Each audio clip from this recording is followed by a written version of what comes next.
नमस्कार. आपल्या सगळ्यांचे सोशल महाराष्ट्र न्यूज चॅनलमध्ये हार्दिक स्वागत. चला वळूया तर एका नवीन बातमीकडे. आजची बातमी.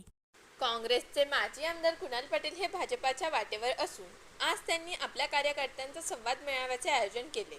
यावेळेस तालुक्यातील अनेक मान्यवरांनी आपले मनोगत व्यक्त केले. कार्यकर्त्यांच्या कामासाठी सत्तेत सहभागी होणे गरजेचे असते, त्यामुळे आपण आता सत्तेत असलेल्या भाजपमध्ये जावे असे सूचित केले.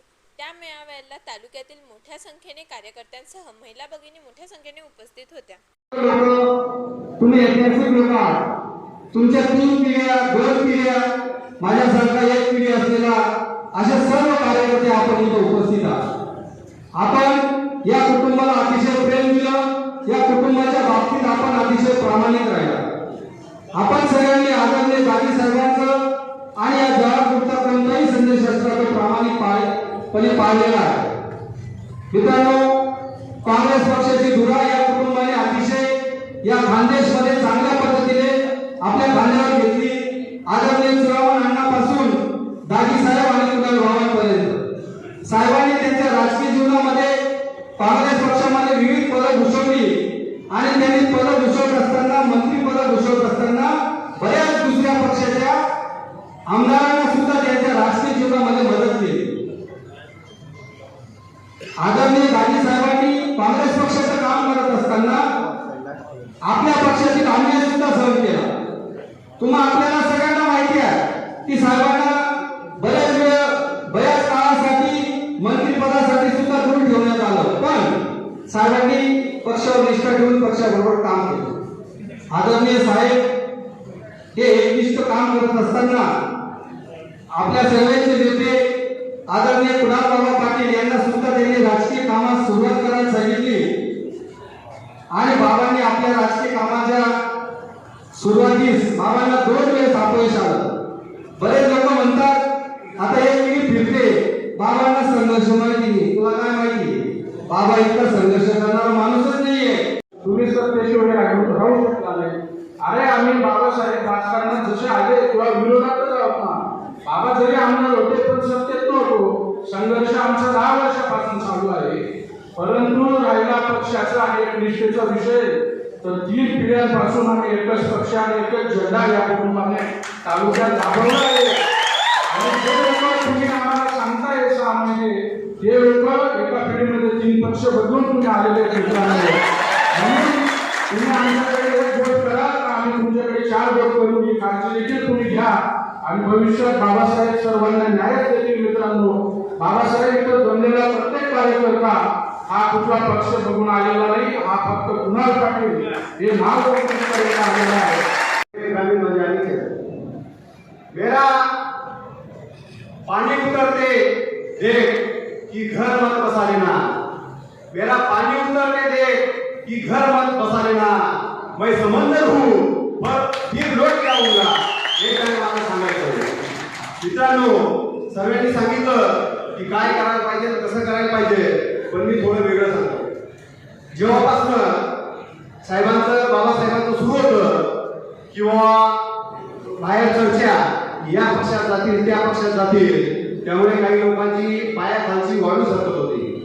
पहिले बाहेर बातम्या अशा होत्या, आदरणीय अजितदादा पवार साहेब यांच्या पक्षात बाबा जात आहेत, बाबा जात आहेत. बैठका झाल्या, ते झाल्या, म्हणजे आपल्यापेक्षा जास्त माहिती आहे त्या वास्ट. पण मी त्याचं एकच सांगलं, आज मी नितेश राणेंची भाषा बोलतो, जे असेल ते होऊन जाऊ.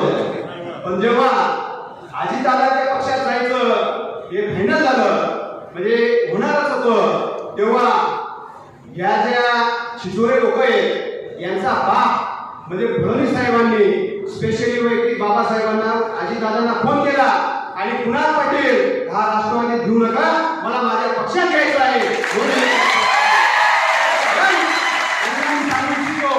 एक आमदार कसा असावा, एक दमदार नेता कसा असावा.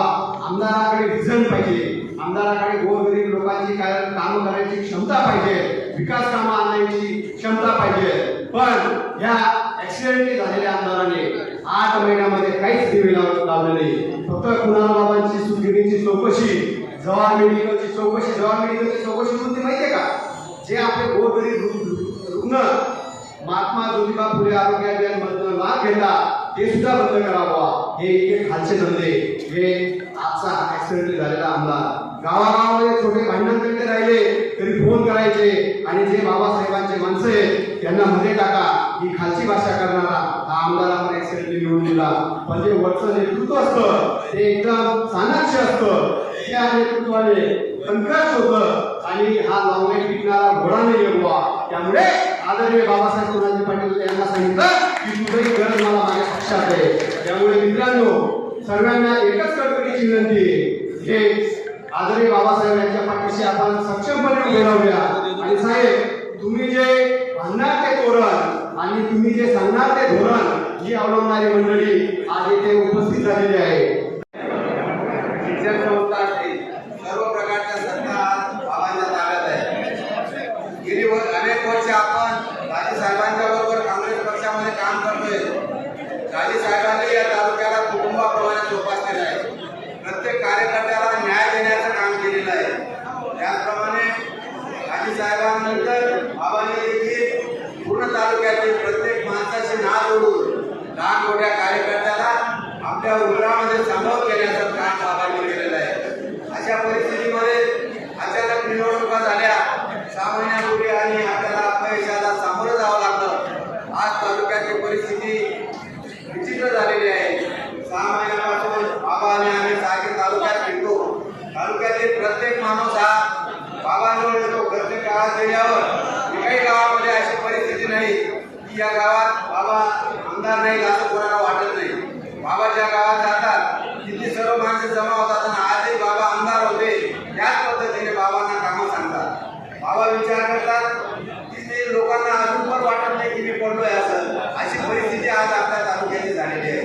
आणि मग हे बघत असताना बाबांना ते विचार करतो माझे हे सर्वसामान्य कार्यकर्ते यांना आता काय कसं करावं, लोकांना न्याय कशा पद्धतीने देईल ही सारखी चिंता बाबाच्या डोक्यामध्ये असते. हा पक्ष सोडत असताना आज महाराष्ट्रामध्ये कुठेही गेलं, आपल्या तालुक्यातल्या जिल्ह्यातल्या कुठेही गेलं तर पुन्हा बाबा म्हणजे काँग्रेस, दाजी साहेब म्हणजे काँग्रेस आणि बाबा हे नाळ जोडलेले असताना आज अशी परिस्थिती निर्माण झाल्यानंतर बाबांच्या मनावर इतके काही दगडासारखं वजन आलेलं आहे. बाबांची परिस्थिती द्विधा झालेली आहे. बाबांना वाटतं हे काय होतंय, काय करावं आणि कशा पद्धतीने निर्णय घ्यावा अशी द्विधा मनस्थिती आज बाबांची झालेली आहे. मित्रांनो या परिस्थितीमध्ये आज आपण पाहिलं लोकसभेच्या वेळेला देखील बाबांना संधी चालून आलेली होती. त्यावेळेला देखील आपण सर्व कार्यकर्त्यांनी विरोध केला, बाबा आपला पक्ष सोडू नका. रवींद्र चव्हाण साहेबांची मी भेट घेतली. त्याच्या आधी मी अजितदादांची भेट घेतली आपल्याला सर्वांना. तेव्हाही मी ज्ञात केलं होतं की एकंदर जे कामांच्या बाबतीमध्ये आपल्याला भेटत राहावं लागेल. सर्व सत्तेमध्ये असलेल्या लोकांच्या मंत्र्यांच्या संदर्भात राहून जयकुमार रावल साहेब आमच्या जिल्ह्याचे पालकमंत्री, त्यामुळे पालकमंत्र्यांना भेटून आपल्या तालुक्यातले प्रश्न कसे जास्त मार्गी लावता येतात या दृष्टीने आमच्या या भेटी चालूच असतात. त्याला पक्षप्रवेशाशी जोडणं हे काही सांगितलं होणार नाही, पण एकंदर सर्वच विषयावरती चर्चा चालू. बाबा मी तुम्हाला सांगितलं ना की कार्यकर्त्यांनी सर्वांनीच आपापल्या भूमिका मांडलेल्या आहे आणि जास्तीत जास्त कार्यकर्त्यांनी ही सुद्धा भूमिका मांडली. तुम्ही जसं म्हणाला की कामं झाली पाहिजे, आम्हाला ताकद मिळाली पाहिजे. येणाऱ्या काळामध्ये आमच्या बरोबर जे काम करणारी कार्यकर्ते आहेत किंवा जी लोक आहेत, जनता आहे, त्यांची कामं मार्गी लागली पाहिजे. जलसंधारणाचे अनेक प्रश्न अजूनही आमच्या तालुक्यामध्ये प्रलंबित आहेत की जी मार्गी लागली पाहिजे. आजही बरेचसे आमचे पूल राहून गेले ते झाले पाहिजे. या विषयावरती लोकांना असं वाटतं की परत पुढची 4 वर्ष जर आपण सत्तेमध्ये नसलो तर मग ही कामं कशी मार्गी लागतात आणि त्या दृष्टीने लोकांचा त्या दृष्टीने कल आहे ते मला मान्य आहे. अशा पद्धतीच्या चर्चा सुरू आहेत आणि आज तुम्ही मेळावा घेतला काय म्हणतो? नाही, एकंदर मेळाव्याचा उद्देश तुम्हाला बघितला असेल की एकंदर जे आमच्या तालुक्यामध्ये एकंदर जिल्ह्यामध्ये जे विकासाचे प्रश्न आहेत या प्रश्नांसंदर्भात चर्चा करण्याकरता अनेक दिवसापासून कार्यकर्त्यांची मागणी होती की एकदा विचार-विनिमय बैठक झाली पाहिजे.